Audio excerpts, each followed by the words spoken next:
الله الرحمن الرحيم. الحمد لله رب العالمين والصلاة والسلام على رسول الله وعلى آله وصحبه أجمعين. رب اشرح لي صدري ويسر لي أمري واحلل عقدة من لساني يفقهوا قولي. السلام عليكم ورحمة الله وبركاته. Inshallah, today we'll continue our talk on the life of Rasulullah sallallahu alaihi wasallam post Battle of Badr. We talked about Battle of Badr to a certain extent so far, and last week we were talking about the treatment that Rasulullah sallallahu alaihi wasallam asked the Sahaba to have with the Banu Hashim participants among the Mushrikeen, or from the Mushrikeen side, as they were forced to participate in the battle with the dislike they participated, and Rasulullah sallallahu alaihi wasallam commanded the Sahaba to not to kill them, but they were taken as captives. And then last week talked about the Umayyah bin Khalaf, how was his ending, and the response of Sahaba towards their relatives. Some of the examples we talked about, like Umar bin Khattab, and it's not mentioned in the book, but other books of Sirah talks about the example of Ubaidah bin Jarrah radiallahu anhu as well. And when the captives were taken for Badr, Sahabi like Sa'ad bin Mu'adh radiallahu anhu, how he was not liking the way the captives were taken, and he was of the favor of the captives should not be taken in the Badr at that time. And same was Umar al-Khattab, as we'll talk about today, and how the verses of the Quran were revealed by Allah subhanahu wa ta'ala regarding, specific to the Badr, the Battle of Badr, what Rasulullah and the Sahaba should have done, which they did not do, which was still within the permissible acts, as Allah subhanahu wa ta'ala allowed them to take them as captives as well. We talked about one of the miracles of Rasulullah sallallahu alaihi wasallam that happened with the sword of the Sahabi named Ukasha bin Muhsin, and then we talked about the Battle of Badr, the ending as the Muslims were victorious, and when they returned back with the good news to the Medina people, specifically the Munafiqeen and some of the Mushrikeen were involved, who were kind of spreading the rumor as if the Muslims have lost the battle. And when the Sahaba came to give the news to the Muslims on the camel of Rasulullah sallallahu alaihi wasallam, that kind of gave them more to say that yes, Rasulullah sallallahu is also even killed, and the Sahaba were defeated. But that was not the case. Rather, Rasulullah sallallahu sent them as the bearer of the glad tidings that the Muslims were victorious, and of course that was clarified to the Sahaba. But we also talked about the death of Ruqayya radiallahu anha, the daughter of Rasulullah sallallahu alaihi wasallam, and that death of the daughter of Rasulullah happened while Rasulullah was in Battle of Badr, and Uthman bin Affan radiallahu anhu, the son-in-law of Rasulullah sallallahu alaihi wasallam, was requested and commanded by Rasulullah to stay behind and not to participate in Badr at that time, and he stayed behind to take care of Ruqayya because she was very ill, to the extent that while the Sahaba were engaged in Battle of Badr, the daughter of Rasulullah sallallahu passed away, and she was not only passed away, she was buried. The Salat al-Janazah was done, and she was buried in the absence of Rasulullah sallallahu alaihi wasallam. They did not even wait for Rasulullah to come back, and he would participate in the rituals of the burial, including Salat al-Janazah. And when Rasulullah returned back, he went to her grave and prayed for her. But I made a point last week, and I want to just remind all of us again one more time, because today is March 8th, and we just passed March 3rd, which is one of the darkest days of the Muslim Ummah. We should remember. Unfortunately, many of us do not recall that day and the significance of that day, that what happened to the Ummah on March 3rd, 1924 to be very specific. And we should be aware of that. Unfortunately, many of us are very well aware of, for example, if I ask, I don't know how many of are too much engaged with the Muslim lands Independence Days, but some of us probably will be. For example, and it's not an independence, it's more of an occupation day. If I ask, what's the significance of May 15th? How many of us know? Okay, at least one hand raised. 102. Okay. So May 15th was the day the Yahud took over Palestine. Yeah, and now unfortunately many of us, they end up kind of when they're remembering it, they start celebrating. And the brothers who are from Palestine, they would know that they will be doing the dabke over there, coming up in their cultural dresses, the bazaar will be there. Unfortunately, these kind of things start happening. And this was a dark day for the Muslim Ummah, that we lost the first Qibla that Rasulullah and Sahaba used to pray in this direction. Same way, July 4th, how many know? Of course, July 4th, everybody knows, right? Even though it's not related to the Muslims, but we know what the July 4th is. Or July 5th, or August 14th. August 15th, come on. You know, right? Or January 26th. Or for the Pakistanis, March 23rd coming up. Or August 14th. These are all Independence Days, or these are so-called their country's specific days, whether it's October 3rd for Iraq, or May 25th for Jordan, and so on and so forth. You can continue on. 55 plus states, Muslim states are there, and they're all celebrating their independence. In reality, those are the days that the Muslim Ummah got further divided, continuously dividing, and now the brother has to take a visa or a passport has to be there to meet their own brothers now. So that rather than we to be one ummah. And that March 3rd has a significance that we even don't know what happened there. That was the cornerstone for us to be divided like that, because that's the time when the Khilafah Uthmaniyya was abolished completely by Mustafa Kemal. I don't want to even say the word Ataturk as most of the people try to say it attached to his name, because that what it means is you're calling him the father of the Turks. He's not the father of the Turks. He was a traitor to the Ummah, because of which the Muslim Ummah was disunited. See, the significance of March 3rd is huge, and we should know that. Why am I bringing this up in this context? Because I just talked about the death of Ruqayya radiallahu anha. Look, in comparison to the death of Ruqayya, we know that it is the ground of the dead person to bury him as soon as possible. We all know, very well aware of it, even to the point that daughter Rasulullah was buried. Now look at the life of Rasulullah passed away. Rasulullah passed away Monday, the daytime, and he was buried Wednesday night. Only reason that was delayed, as Fuqaha unanimously agree on the subject, because Muslims were engaged in choosing their next Amir. That was Abu Bakr Siddiq radiallahu anhu. Once the bay'ah was given to Abu Bakr, then they proceeded with the Salatul Janazah and the rituals of the burial of Rasulullah. And that's a huge thing. We should at least think about it. What is this about? And this is what's caused us to be disunited like that. So anyways, that's related to kind of the Battle of Badr, as well as to some other events of the history of the future. But we should be always linking the seerah of Rasulullah sallallahu alaihi wasallam to our lives. That's the purpose of reading the seerah. Seerah is not read for just we are reading another history books, so we can be amazed by what our heroes have done in the past. No, we read the seerah of Rasulullah sallallahu alaihi wasallam because he is the example for us to be followed. This is the example. And Sahaba were the greatest ones who followed the example of Rasulullah sallallahu alaihi wasallam, because Rasulullah sallallahu alaihi wasallam said that was the best generation. The generation of the Sahaba as a whole was the best generation, and the one after, and then the one after. And Rasulullah after that, it was quiet. So anyway, so that's what we talked about. Today, inshallah, we'll talk about continuation of that. How the distribution of the ghanima or the spoils of war happened in the Battle of Badr. So there was actually, and this is interesting also again, to look at the aspects. Sahaba we're talking about, and they were having disagreement about who will be sharing or be taking the part of the ghanima. So different Sahaba were coming up with different things. Some of the Sahaba were saying, well, we were the one who were at the front of the battlefield. We are the one who are really the righteous, the rightful owner of this ghanima. Others were saying, well, fine, but we are the one who are in the back, who were protecting you. So hence, we are also the one who should be sharing. And the ones who were saying, we were protecting Rasulullah sallallahu alaihi wasallam, hence we are also should be the one participants of this, or the one who will be taking the share of the ghanima. The point here I'm making is, Sahaba had disagreements as well. So let's not paint a picture that was not there. Okay? So Sahaba can have differences of again, but whenever Allah and His Messenger decided something, all those differences were gone. That's the key thing.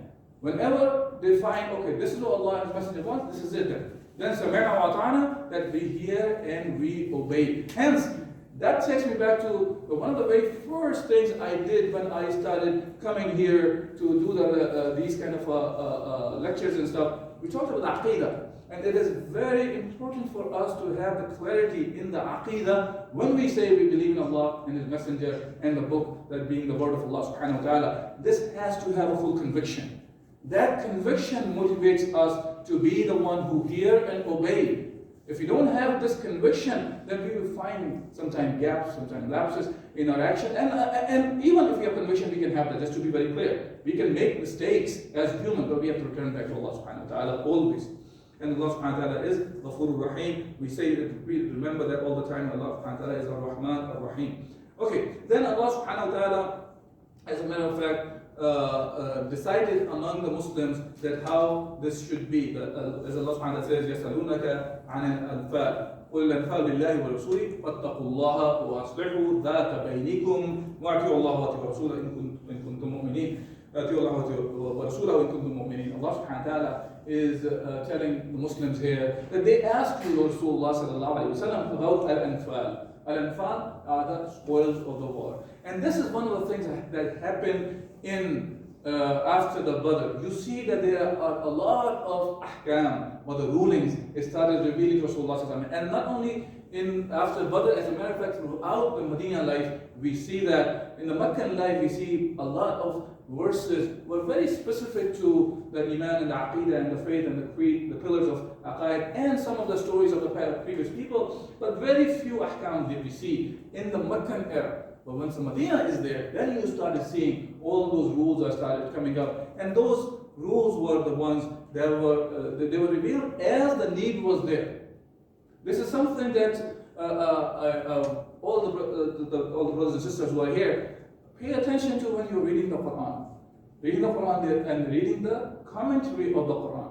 Because the commentary of the Quran goes into the details regarding the asbabul nuzul of the verses, which is the causes of the revelation. Meaning, what triggered the ayat to be revealed in certain circumstances. So that actually gives us a better understanding of the Quran as well. Think of it, if the Quran would have revealed just as one book, it would have been much more difficult for us to comprehend what Allah subhanahu wa ta'ala was asking. Rather than Allah subhanahu wa ta'ala, this is His blessing, this is His rahmah, that He revealed it in parts and bits and in piecemeal in a manner wherever the situation was, the rule was revealed, and that gives us more context of the verses, and hence that can be then further extended to other kind of a situation that we are in. So in this case, the rulings regarding the ghanima or the spoils of war was revealed, and that says that قُلْ الْأَنْفَالُ لِلَّهِ وَرَسُولِ, that it is for Allah and His Messenger. And later on, more rulings were revealed that the khums means the 1/5 that goes to Allah and His Messenger and His relatives and the other the yatama or masakin, meaning the orphans and the needy. And basically it goes into the hands of the state, because lillahi Rasul, for Allah, and so of course everything belongs to Allah subhanahu wa ta'ala. To take it back to Him, what it means by that is that it goes to the one who is your Amir al-Mu'mineen at that time Rasulullah sallallahu alaihi wasallam, and he is the one who was ruling over the Muslims. So that was given to them, and that talks about that 1/5 goes to that to Rasulullah sallallahu alaihi wasallam, and then the rest was divided among the fighters. So now, after this was decided, when Sahaba and Rasulullah sallallahu alaihi wasallam, they reached to a place called Al-Sufra or Safra, and he ordered specifically for 2 prisoners to be executed. Those 2 prisoners were An-Nadr bin Harith and Uqba bin Mu'ayy. And if we recall the Meccan life of Rasulullah sallallahu alaihi wasallam, these 2 were the leaders who were leading in harming Rasulullah sallallahu alaihi wasallam and killing, even tried to assassinate Rasulullah sallallahu alaihi wasallam, and they were torturing Sahaba ridwanullah alayhim. So he was more of a war criminal. They were war criminals, and the judgment about these war criminals was that they be executed. There are different reports. One talks about that both of them were executed by the command of Rasulullah sallallahu alaihi wasallam, by Ali radiallahu anhu, and the other one of the reports says when it comes to Uqba bin Mu'ayy, he was executed by Asim bin Thabit al-Ansari radiallahu anhu. Now, when it comes to Uqba bin Mu'ayy, Uqba, he forgot now. He was one of the most arrogant people. And by the way, he was also stepfather of Uthman bin Affan, radiallahu anhu. He married to the mother of Uthman bin Affan, who was a widow, and then from him there was son Walid bin Uqba, who became a governor later on in the time of Uthman as well. Side story. Keep going on about this. So this guy was Uqba bin Mu'ayt. When he was being executed, he started saying, "What's going to happen to my children?" And Rasulullah said, "They will go into the nar as well."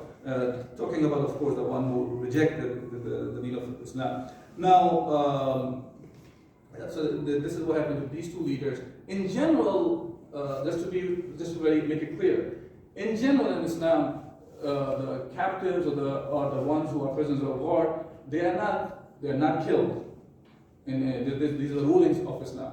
So they will be in prison, they will be used for exchanging the prisoners and stuff like that. Anyways, so but some of the people who did not join the battle when the Sahaba came back, that included Usayd bin Hudayr radiallahu anhu. Usayd bin Hudayr, he was one of the leaders among the Ansar. And he became, because they were feeling bad that they did not participate in the first major battle that happened.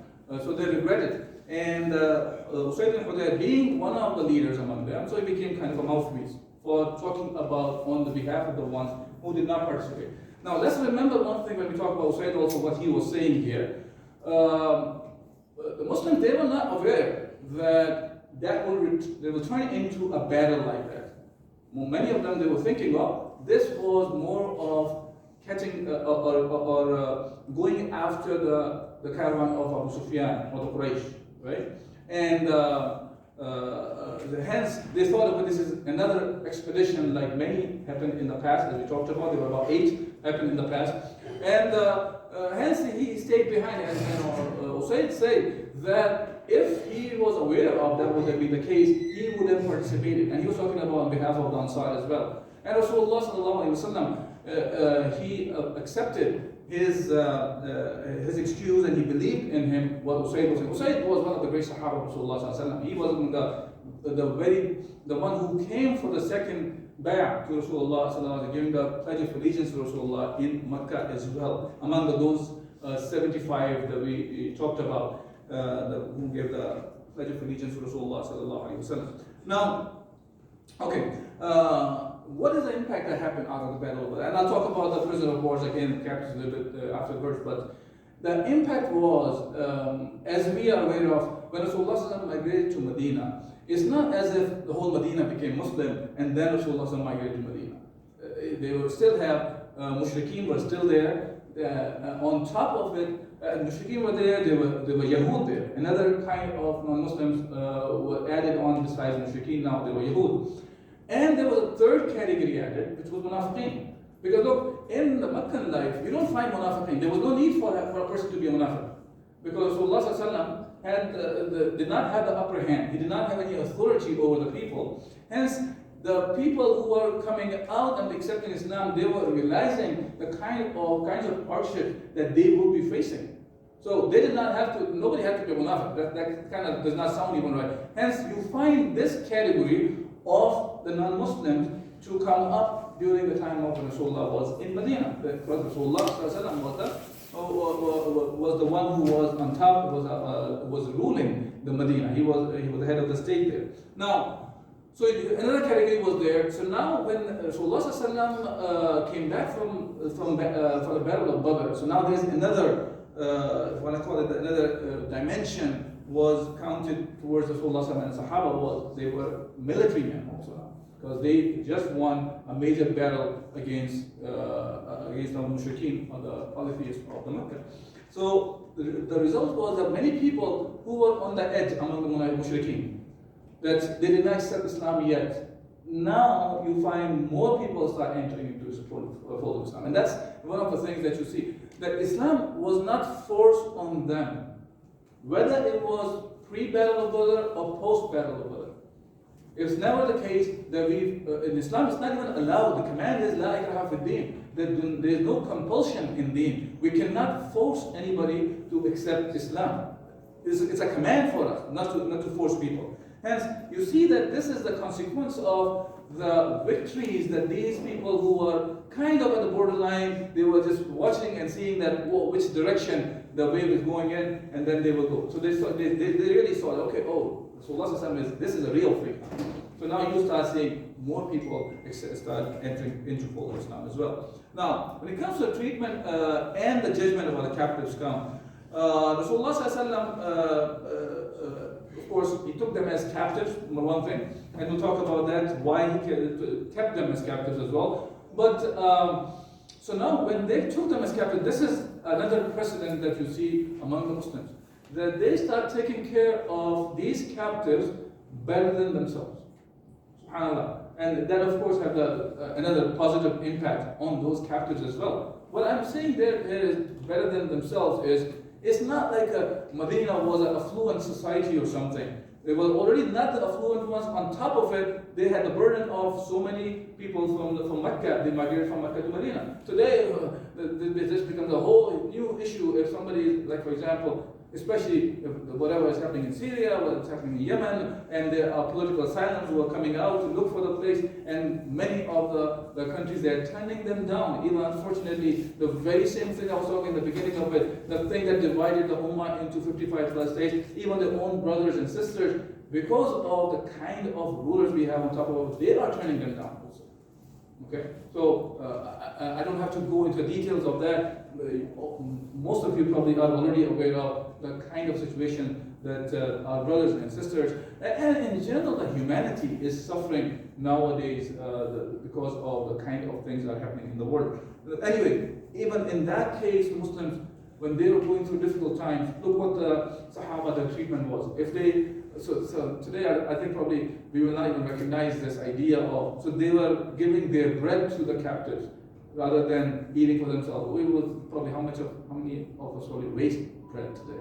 But that was enough for them, a big thing for them, that rather than they eat that bread, they were giving them to the captives.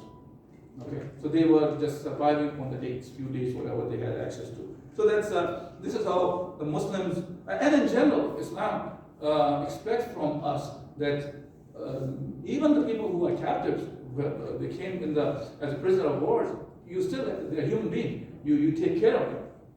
Okay, so taking care of them is part of our deen, like that. And then when the battle ended, so as I said, the mushrikeen were taken as a captive. Rasulullah sallallahu alaihi wasallam, I talked about Sa'ad bin Mu'adh's opinion last week. He was not liking it. Rasulullah was taking his captives, and Rasulullah saw that, and he asked him. And then later on, he asked Abu Bakr and Umar bin Khattab radiyallahu anhuma regarding what should we do. So he was consulting. He's doing the shura here. Now, remember that when we talk about shura is about what? Shura is about the things which are mubah, which are permissible in Islam. Shura is not about with the shura you are coming up with the halal and haram. Halal and haram is decided by Allah subhanahu wa ta'ala. So Rasulullah is talking about something which is allowed in Islam, that okay, you can do this. Now Umar bin Khattab radiallahu anhu was of the Abu Bakr was of the opinion that they are all our relatives, and we can take some money as the society needs. It's at the beginning stages right now, the Medina, so we can benefit from it. So he said, let's do it this way, and that will make us, give us strength, and maybe Allah subhanahu wa ta'ala will guide them as well. That's one Abu Bakr's opinion. Umar's was, no. That they should be, they are the leaders of the kufr, they should be killed. And another report talk about, he said, even the one who belongs to his own family will go and he has to kill him.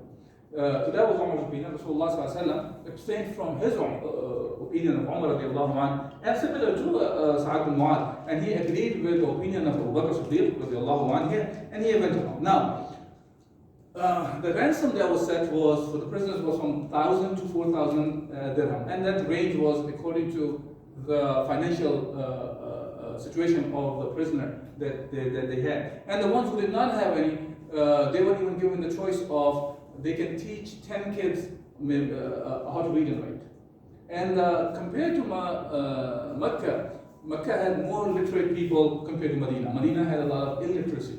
And this is one of the things Rasulullah sallallahu alaihi wasallam wanted to have taken care of, and this helped a lot among the Muslims as well, that many of them, they learned how to read and write through these captives as well. And some of them were let go depending on their situation. And when it comes to the husband of Zainab, radiallahu anha, the daughter of Rasulullah sallallahu alaihi wasallam, Abu al-As, he came for his wife, or Zainab, the daughter of Rasulullah sallallahu alaihi wasallam. She came with ransom money. In the ransom money, she had a necklace. The book does not go into too much detail about that, though. But the issue about the necklace was that necklace was a necklace that Khadija, radiallahu anha, the wife of Rasulullah sallallahu alaihi wasallam, gave to Zainab as part of a gift when she got married. And Rasulullah sallallahu alaihi wasallam recognized that necklace, and he had tears in his eyes just remembering Khadija, his beloved wife. And then he asked the Sahaba if they agree to return that necklace, because it was that's the case. The case was this, that it came to the Baytul Mal, and Rasulullah sallallahu alaihi wasallam was not making it personal because it's his daughter, so she'll be treated differently. Rather, he asked for the consensus from the Sahaba. If they agree, all of them, then he would return the necklace back. And the Sahaba, so subhanAllah, Rasulullah was, think of it, today's leaders, the way they are, they would not ask nobody. Forget about asking anyway, they probably steal the wealth from the people also, even though they are probably the richest people in the world. Now, going back to this situation, Rasulullah returned the necklace back, but there was a condition made to Abu al-As that he will return Zainab radiallahu anha to Medina. She was still living with Abu al-As, because this incident was prior to the ruling regarding the non-Muslim men are not allowed to mushrika, and the women were not allowed to marry a mushrik. Okay, and the rule came later on, and according to that, the Muslim women is not allowed to anybody, whether they're from Ahlul Kitab or polytheists. They can only marry a Muslim. Yeah? And we talked about that a little bit briefly when we were talking about the marriage in Islam as well. That when it comes to Muslim men, they are allowed to marry Ahlul Kitab, but they have to be chaste and pure women. That's a condition attached to that. That's one thing. Second thing is, many of the scholars you will find on a recommendation perspective, they say the men should not do that either. Even though Allah subhanahu wa ta'ala made it halal. They're not saying that it's haram or something, but they say from the recommendation perspective that that should not be done either. But Islam allows it. Okay, moving forward, these captives included also, by the way, Abu al-As later on became Muslim. I'll get the story of Abu al-As later, how he became Muslim. But another one who was among these prisoners of war or the captives was Suhail bin Amr, radiallahu anhu. He was not a Muslim at that time, as we know, and he was a very good orator, to the point he was the person sent by the kuffar when the treaty of Hudaybiyah was happening. He is the one who was doing the deal with Rasulullah about the treaty. And he was still a non-Muslim at Hudaybiyah as well. And now here, Umar saw him, and he said that let me break his front teeth, so his tongue will hang out, he will not be able to orate the way he does it now. And Rasulullah told him, and subhanAllah, this is Umar. This is the way Umar radiallahu anhu was. He was a tough guy, he was a firm guy, but the moment Allah and His Messenger says something, he would return back. That's not that he was to the extent of breaking any of the commands of Allah subhanahu wa ta'ala. But different personalities are there, we know that. We can see a clear distinction in the difference between the personalities of even the four first caliphs of Islam. Abu Bakr was different than Umar, Umar was different than Uthman, Uthman was different than Ali. But they were all among the greatest Sahaba from the companions of Rasulullah sallallahu alaihi wasallam. Now, he said this, and Rasulullah replied to him, and he said, maybe you will hear something from his mouth one day that you will like it. And subhanAllah, the very same person played a key role after the death of Rasulullah sallallahu alaihi wasallam. When the Meccans, most of the people in the Arabian Peninsula, they were apostatizing Islam, they were leaving Islam. And Suhail bin Amr was one of the Sahaba who kept the Meccans attached. And his words helped them to be stick to Islam at that time. And that's what Rasulullah sallallahu alaihi wasallam was saying. One day you will hear something from him that you will like it, you may like it. And Rasulullah sallallahu alaihi wasallam turned down, of course, Umar's suggestion of breaking his front teeth so his tongue will be hanging out. And then another person that happened was Abu Sufyan's son was one of the captives as well. And when Abu Sufyan found out about his son, he became Muslim, but he was a cheap person. He was a miser person. And he went about his son, he said, let him die. Talking about his son, he's not going to pay the ransom. And even though he was one of the richest among them. And about him it says, and he was a Muslim, and Hind was Muslim, his wife, who was also an enemy of Islam at the beginning, and one of the people who was a cause of the shahada of Hamza, radiallahu anhu, the uncle of Rasulullah sallallahu alaihi wasallam. But anyway, so when she became Muslim, she came to Rasulullah sallallahu alaihi wasallam and she said, my husband is miser, he does not give me enough, even to survive.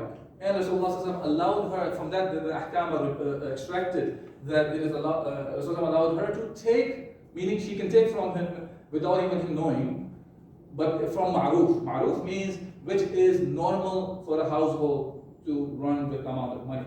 So she was allowed by Rasulullah sallallahu alaihi wasallam, and hence it can be. This is what the fuqaha say, that for a wife to take the money from husband if he's not giving the right that she's supposed to be getting, which is by ma'ruf. Don't do this, that just go and empty out the bank balance or something. Yeah, we're talking about which is allowed in Islam. So what happened here was Sa'ad bin ibn Nu'man radiallahu anhu, he went for Umrah and he was kept as a captive by the Meccans.